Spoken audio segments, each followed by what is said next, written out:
Chag Sameach.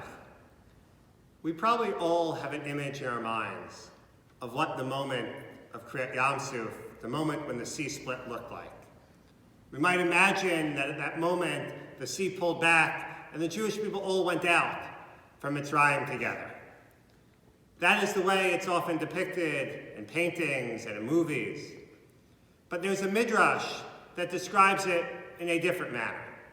According to the midrash, God didn't just split the sea in one place, but in 12 different locations, so that each one of the tribes could take their own distinct path out of Mitzrayim. But why would God split the sea in 12 different places instead of just in one? The story of Yetziat Mitzrayim is not just that of the defeat of the Egyptians. It's not the story of a military conquest in which one side loses and one side wins. Instead, the story of Yetziat Mitzrayim is one in which the whole ideology of ancient Egypt was overturned and destroyed.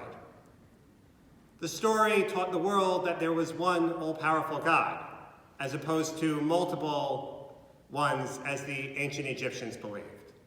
It also taught the world that history moves always towards redemption. Whatever setbacks we encounter along the way, whatever ups and downs there are, history is moving towards a place of justice, freedom, and redemption.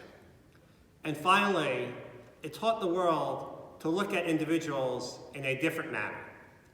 In ancient Egypt, individuals were valued not because of who they were, but because of what they did. They were valued for the role that they played in society.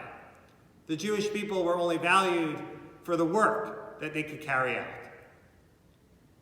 But the Sfat Emet writes that the reason why the sea was split in 12 different locations at the moment of Kriyat Yam Suf is so that each one of the tribes would know that the miracle was being done for them, that they were valued for who they were.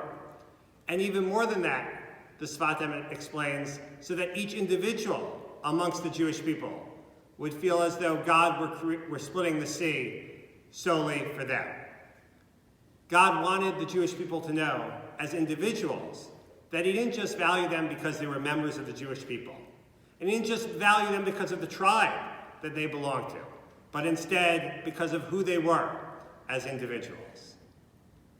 God didn't just value the individuals because of the role they played, but because of their essence, of their core. At this moment in time, many of us are finding that our roles are changing.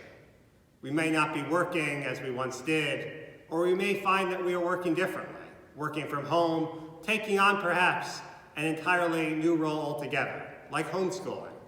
Perhaps it's even a role that we don't feel we are well suited for. But the story of Kriyat Yam Suf, that image of the sea split in 12 different locations, should remind us that God doesn't value us because of what we do, but instead because of who we are. We contribute to society solely by being who we are in our essence, and that we don't have to produce any great works in order to give off lasting value. If we are simply reflections of our deepest self, that will be enough. Chag Sameach.